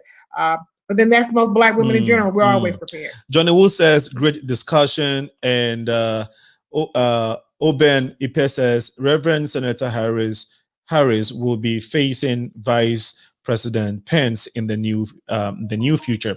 What do you think? Oh, okay. So I think Reverend. Okay, so yeah, I think I got it wrong. So Reverend, he's asking a question. What do you think she should focus on? Any comment on the presidential debate last night? No, last night. Oben, don't spoil our conversation for us. We are having a great discussion this evening with this great woman. Okay, Reverend Dr. D, please, if you want to respond to that quickly. Yes, so let me just say that last night, and I don't know if either one of you had the opportunity to watch it, but it was a debacle. And so this tells you now why it's so important for Joe Biden and Kamala Harris to take over the United States. You heard Vice President Biden said he is the worst president. I'm not trying to take a side. Well, yes, I am. Because this is the worst I have ever seen America. It's an embarrassment, an international embarrassment to the world. And so I think one of the things that Senator Harris is going to do when she deals with Vice President Pence is to talk about how he led with the COVID response, because he was the one who was over the task force for the United States as it related to COVID-19.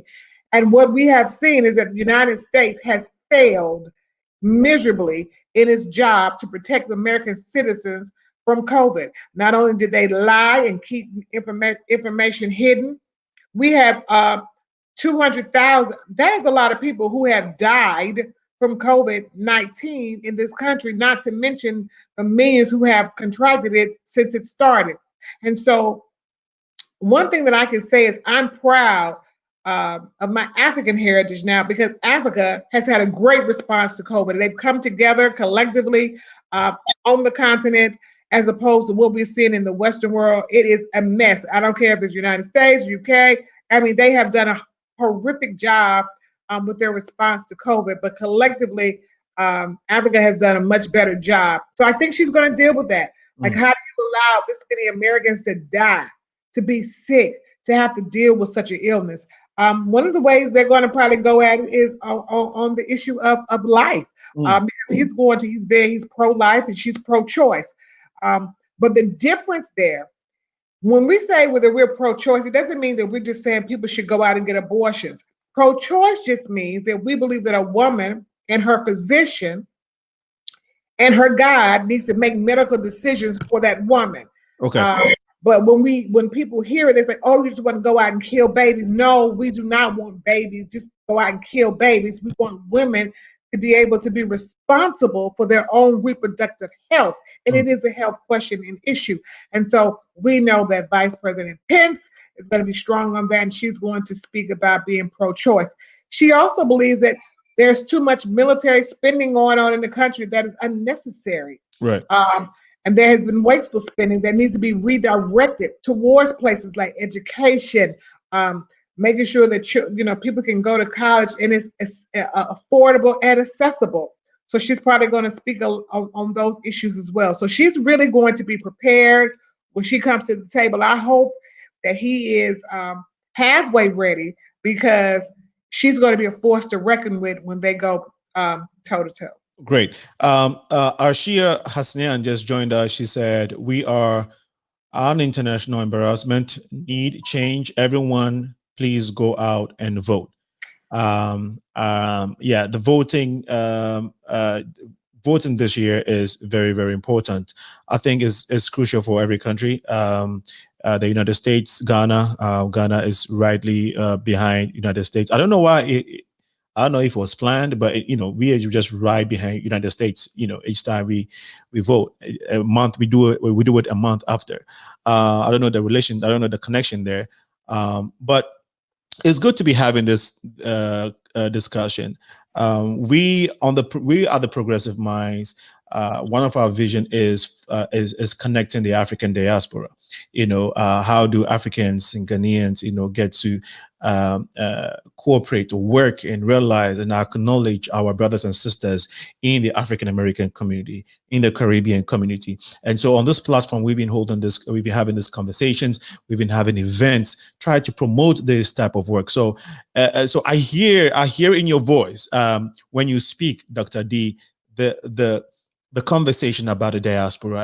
I'm hearing that, and which is very refreshing.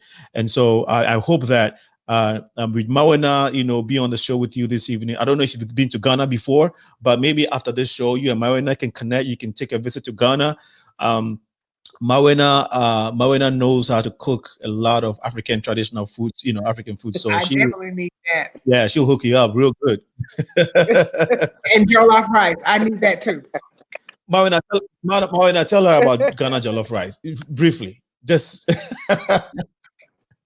Well, I mean, obviously there's this big debate about Ghanaian jollof versus Nigerian jollof, but I know Reverend already knows that Ghanaian jollof is top notch, no questions asked. So there's a standing invitation to Reverend to come to Ghana and sample the jollof rice, and of course all of the other touristic experiences that we can create for her. I think what I would love to say is that I'm certainly looking forward to a subsequent interaction between Vice President Kamala Harris and Vice President Opoku Agyemang. So I think that would be really the beginning of even greater things. So this is an incredible platform, and I think, Sena, as you rightly said, it's an opportunity for women of color to come together and talk about the opportunities that can be created and the hope that these women inspire. I know that in the Ghanaian context,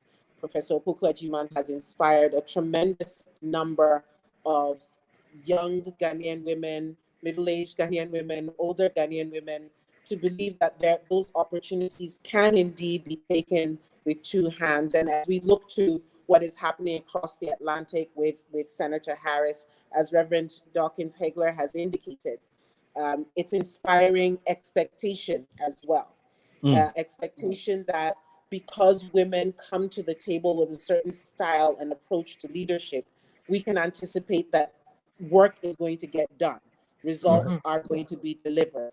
And certainly in Senator Harris's case, and absolutely in Professor Opoku Agyemang's case, their track record already speaks for them. And Professor Opoku Agyemang has already spent a lifetime devoting herself to enhancing the education experience in this country across all levels. And so people are guaranteed as somebody who will see through to conclusion all infrastructure projects related to education, infrastructure in other areas of our economic development, particularly in trade, small and medium-sized companies that really need to be supported to move to the next level. And certainly creating opportunities for women in business to engage. These are some of the things that are pleasant outcomes of seeing women in these leadership roles. So I'm really looking forward, again, to how these dynamics are going to change, given the track record of these two women and other women who will have the opportunity for leadership.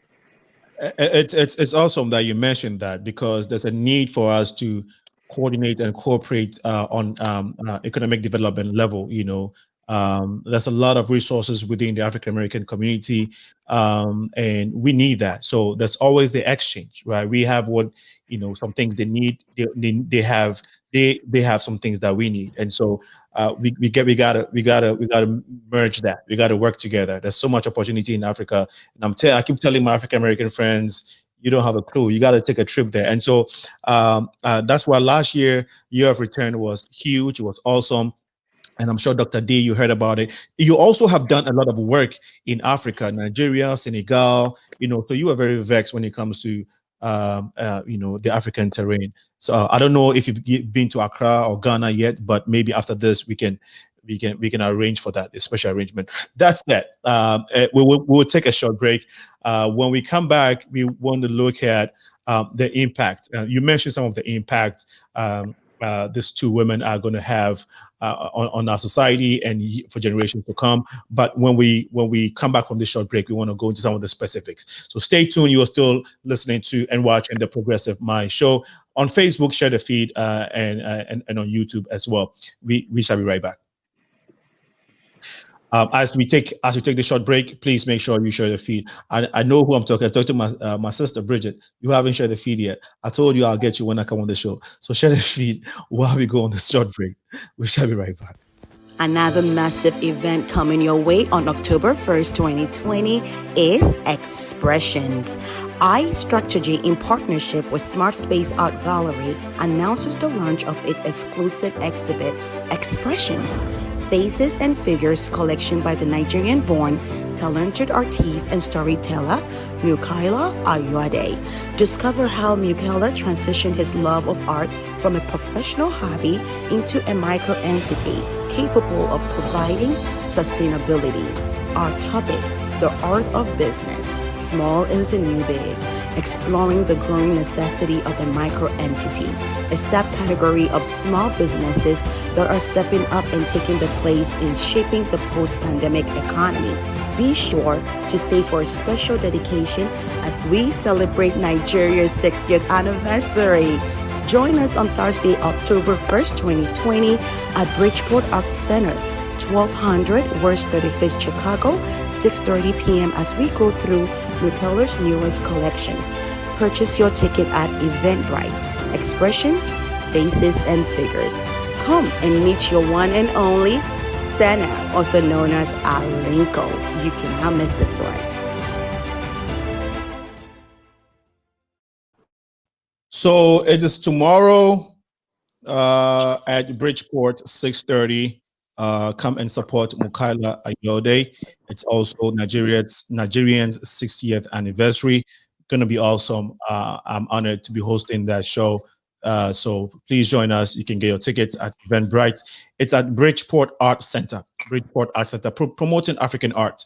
And so please, and we are adoring the talented Mukaila Ayode. Great thing is that he's Nigerian. It's also coinciding with Nigerian's 60th anniversary. So it's going to be an awesome moment. The music you heard earlier is a song made by our own brother here in Chicago, Mo Beats. Super talented and guy in here in the city of Chicago. There's so many of them. I mean, there is Black Hub, there is Ja Shanti, there is Reason, there is Mo. There are a lot of great musical artists here in the city of Chicago. We are blessed, all from the Ghanaian community and Nigerians too. But that was just by the way. We want to come back to the discussion this evening. The focus this evening is on Senator Kamala Harris and Professor Dane Naana Opoku Agyemang, who are both running mates for the Democratic Party here in the United States and the National Democratic Congress Party in Ghana, represented by Kamala Harris is Reverend D. Dawkins and also Mawuena Trebarh, who have been extremely excellent this evening by helping to understand who these two women are. But let's talk, Mawuena, how has the campaign been for Professor Jane so far? It's a new terrain for her. I mean, for Ghanaians, this is very, very new. Are people excited about the fact that she's running and she's a woman, or are we getting a lot of backlash? How has the experience been so far, briefly, if you may? Let me just talk about the way and manner, again, with grace and style and class. Professor Opoku Agyemang has been able to put to bed the naysayers, those who said that, this is just a token women's representation, it's just some sort of suave political move. I think what people have discovered is that she brings freshness and substance to the political discussion. And in fact, if I can quote one of our leading traditional authorities, he did say she is a game changer. And what that means is that people are having to take a second look at the way we engage in political discourse. and understand what the specific issues are, because every time she gets on a platform, her focus is going to be on one, listening to understand what people's present realities are, and two, speaking to the specific interventions that the National Democratic Congress is proposing to execute to address their issues. And I think for many people, as they have seen her stick to that playbook of focusing on issues as opposed to personalities, you know, and many Ghanaians know that unfortunately, we have descended into a culture of insults in our political dialogue. And she has been absolutely adamant that she will not engage on that level.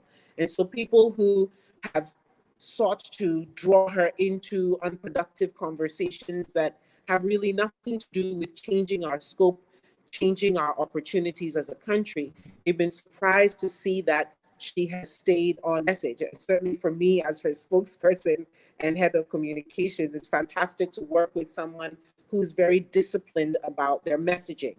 And it's not just rhetoric, because she always goes back to and refers people to the track record.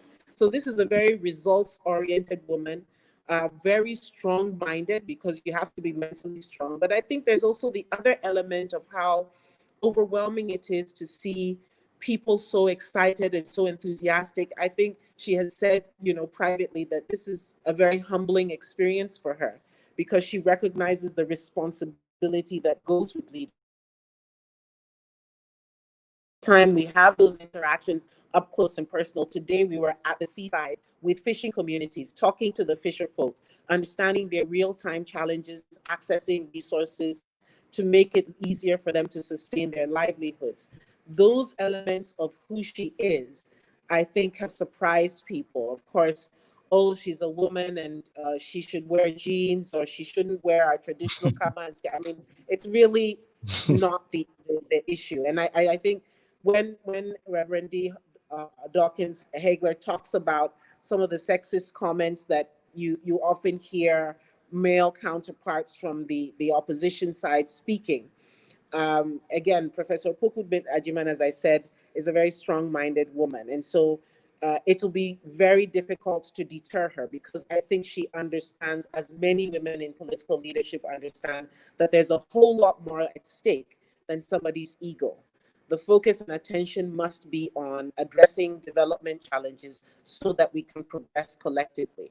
We shouldn't be where we are as a country. And I think, again, those are some of the things that are defining and compelling other politicians to change their narrative. So it's really exciting and very interesting. Great. Reverend D. Dawkins, like I said earlier, a lot of countries around the globe look up to the United States for this initiative. And yes, it's not the first time, but the first time for a Black woman, a woman of Asian background, African-American background, Jamaican descent, and all of that. You know, she's just a mixture of everything. And, you know, with this role, how is it going to impact on the society that we live in today? So if I'm understanding your question correctly, you're asking how will her being vice president impact society? Yes. So sometimes people will emulate what they see, and sometimes you can't be what you don't see. And so just to see a woman of color stand tall and firm and speak shows the tenacity and the limitless places that you can go, because she would be breaking a glass ceiling if she were to be successful, and we're praying that that's going to happen, that ticket will. She will open doors.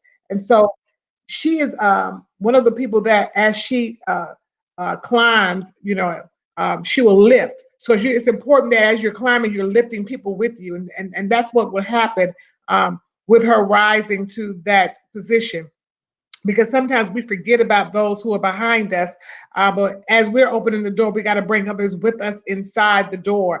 And so I'm just excited, because it's going to show that women, we have worth and we have value, and we bring a lot to the table when we bring all of our experiences and our passions with us to the table. Because Black women in general, no matter where they are in the world, we operate out of a calling. A calling, God calls us to a higher level, and we do what is just and right at all times. And it may not always be to go along, to get along. People may not always like us for standing firm and being authentic and being accountable, but you rarely ever see a Black woman caught up in corruption.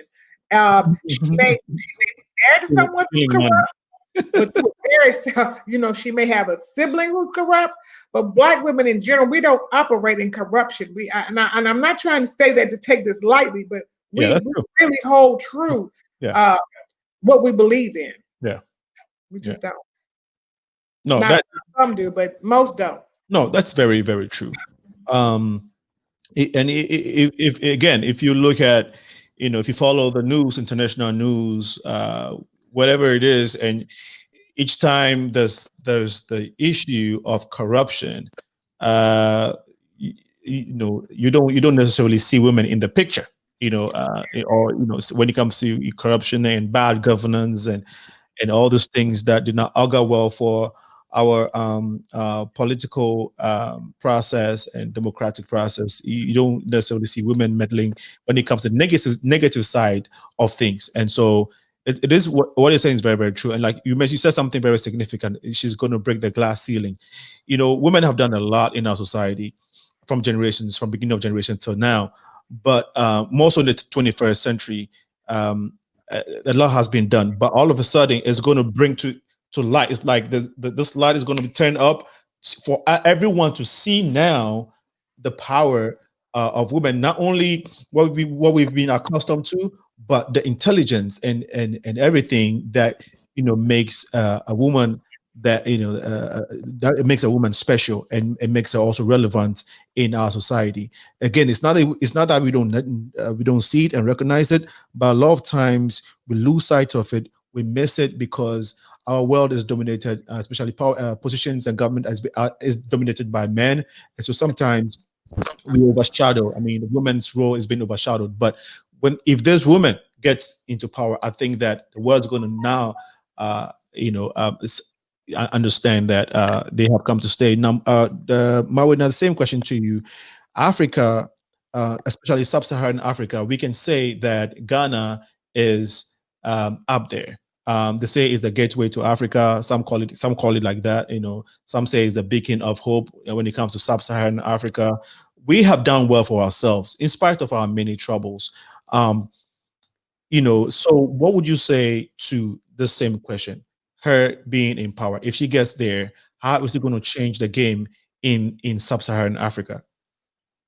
Well, I mean, I think first and foremost is to think about the dynamic around women in power and the world view, certainly the Ghanaian view of women in power.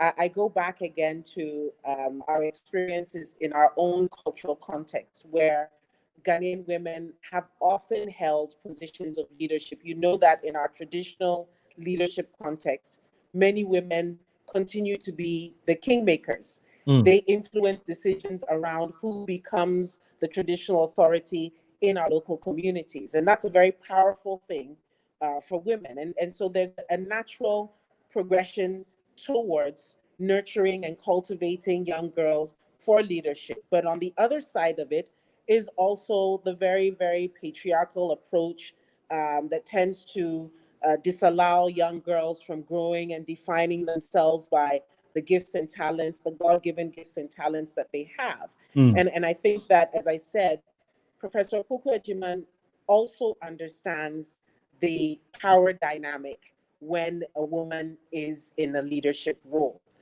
She has navigated that through various levels of her career. And I think this opportunity presents an exciting new context for her to, again, as Reverend D. Dawkins Haigler indicated, draw other young women through that door so that they begin to experience what it is like to manage power in that political leadership context. Again, looking at how things are going to change, because she will be a vice president who will be looking for results. Even now, as we are running our campaign, she's very focused on who is listening, Have we targeted the relevant constituent? As you know, and I'm sure the same may be true for Senator Harris, a lot of people are identifying as floating voters, as independent voters, as undecided voters, with women like this who are speaking a different political language, a language that says, let's focus on your issues. I understand your challenges because I have listened to your challenges.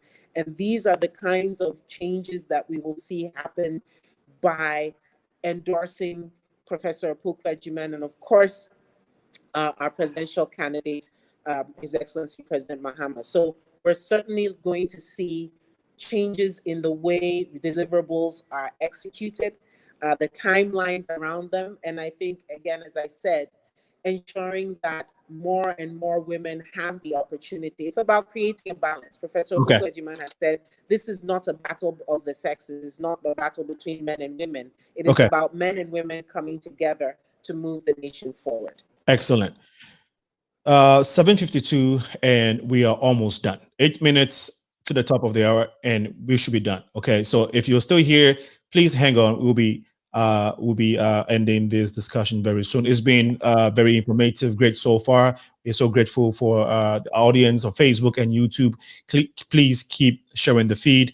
Let's take this quick break. When we come back, we would get back to the discussion this evening.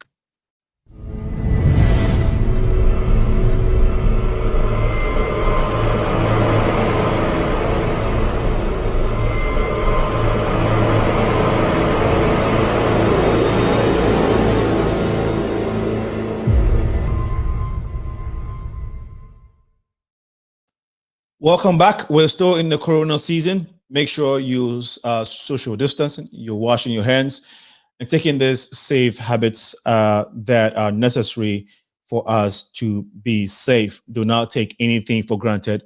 Fall is coming, and you already know it comes with the flus, comes with all of that. You don't want to compound it with anything Corona. All right, we shall be right back.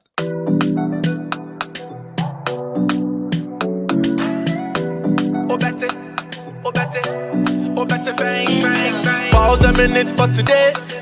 Wash your hands clean and pray. Global epidemic day. Corona, people dying every day. Corona, it be virus. Mania, funny serious.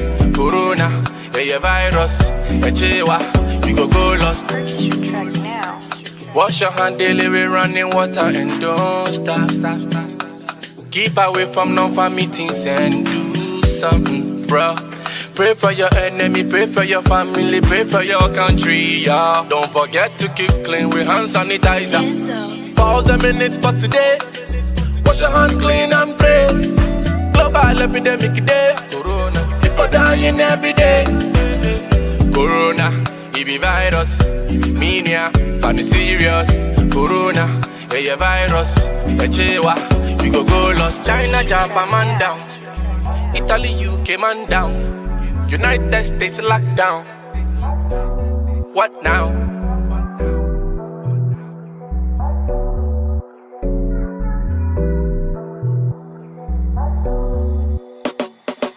Pause a minute for today. Wash your hands clean and pray. Global epidemic day. Corona, people dying every day.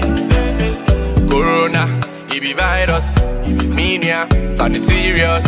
Corona, a virus. A chewa, we go lost. Pause a minute for today. Wash your hands clean and pray. Global epidemic day. Corona, people dying every day. Corona, it be virus. Mania, funny serious. Corona, a virus. A chewa, we go lost.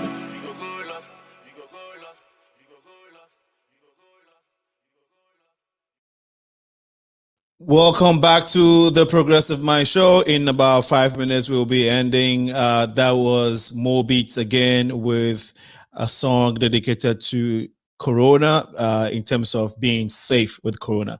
Dr. Lee, Dr. Reverend D. Dawkins, we're about to end the evening discussion, but please help us close us in maybe in a minute.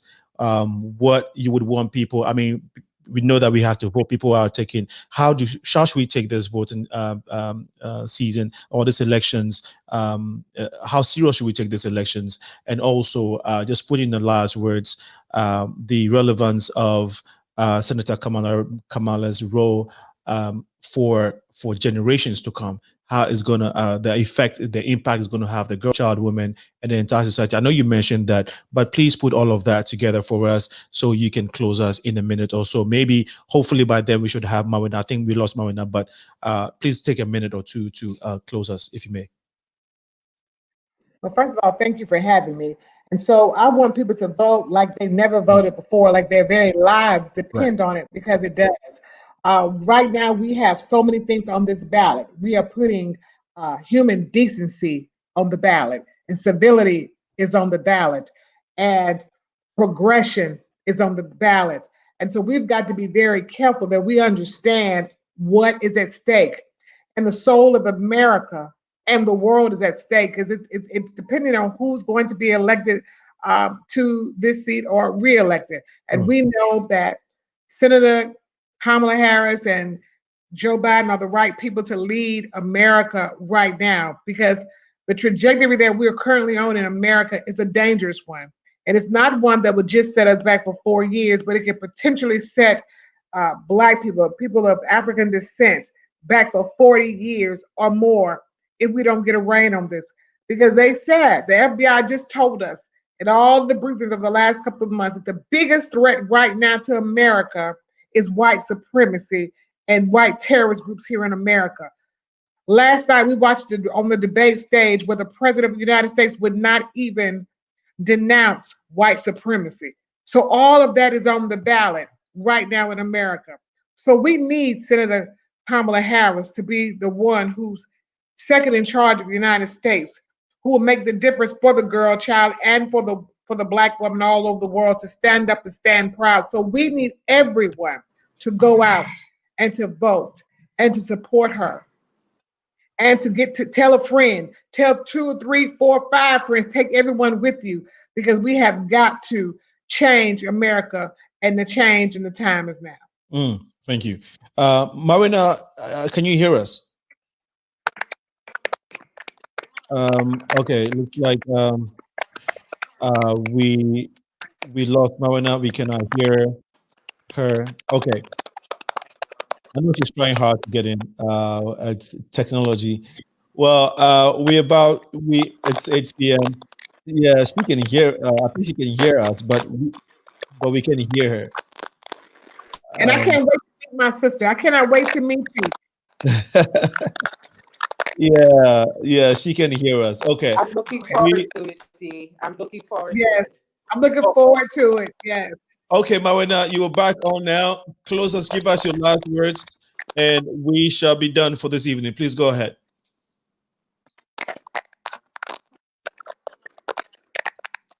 Mawuena can still not hear me. Mawuena, can you?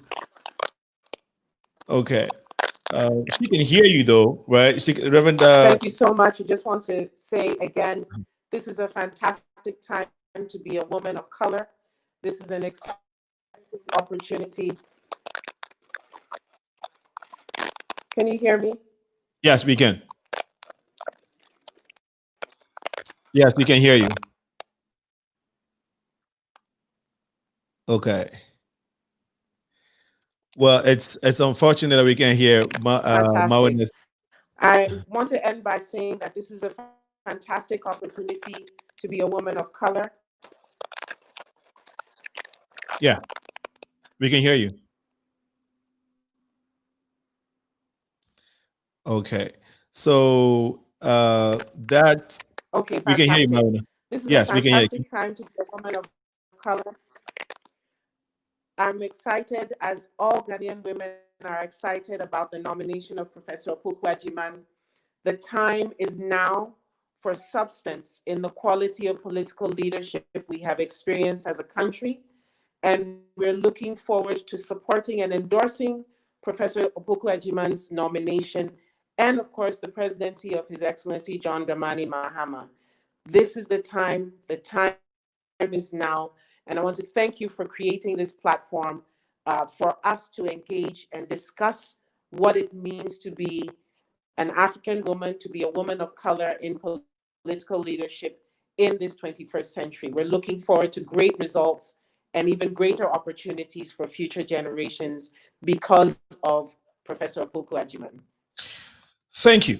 We would like to end the discussion with a comment from one of our listeners. He said, "It is time to break the divide that has kept Africans and African Americans from trusting and working together. Alinco, your show has given some of us a lot of hope. We have to keep informing our African American brothers and sisters that we are all from the same roots. My great-grandfather was taken away and brought to the United States against his will. He had children, and those children are all over America. Whenever I see an African American, I think of that person as my cousin. Do you have any communication? I don't know what the COMMM was trying to say, but there's a lot in that comment or message that came through. Thank you so much, brother, for sharing it. This discussion, the topic this evening has been the trailblazers, the women changing the world's political landscape. We just talked about Senator Kamala Harris and Professor Jane Naana Opoku Agyemang. These two women are vying for a position, for the presidential position here in the United States and in Ghana. They are both VPs, vice president running mates. We touch on their upbringing, their experience, some of the things they like, and of course, the policies. Some of the things, a few of their policies. There are so many of them, but we were able to only touch on a few because of time.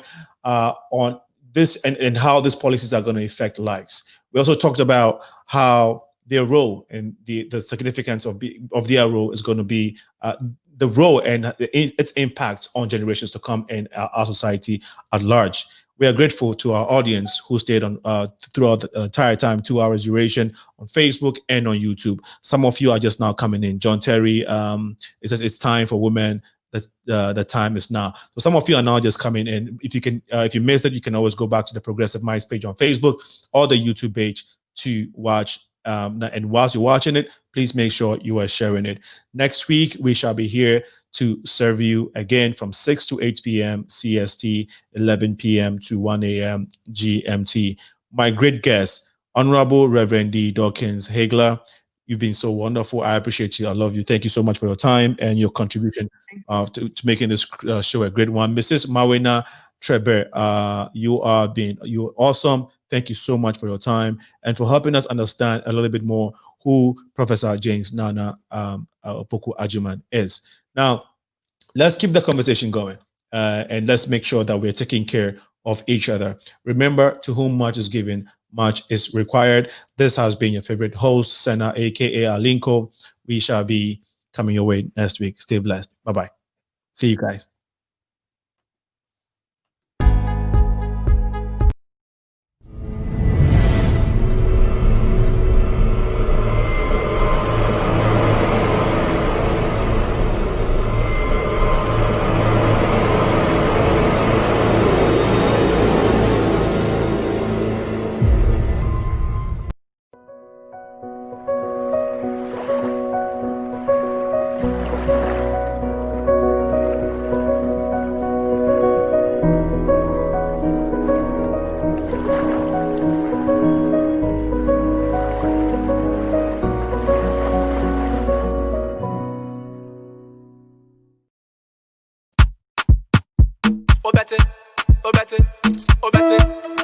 Bang, bang, bang, bang, bang. If you like to dance, then don't worry.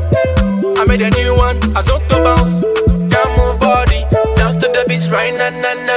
Ziggy go crazy, Adzo to bounce. Holy go crazy, Adzo to bounce. Dance God Lord crazy, Adzo to bounce. One Bob Molly crazy, Adzo to bounce. Choo crazy, Adzo to bounce. Your feet crazy, Adzo to bounce. If let's go crazy, Adzo to bounce. Belly go crazy, Adzo to bounce. Mini nani. Zanku is boring. Giddy sonny. Naija be touching. Adzo to the air coco.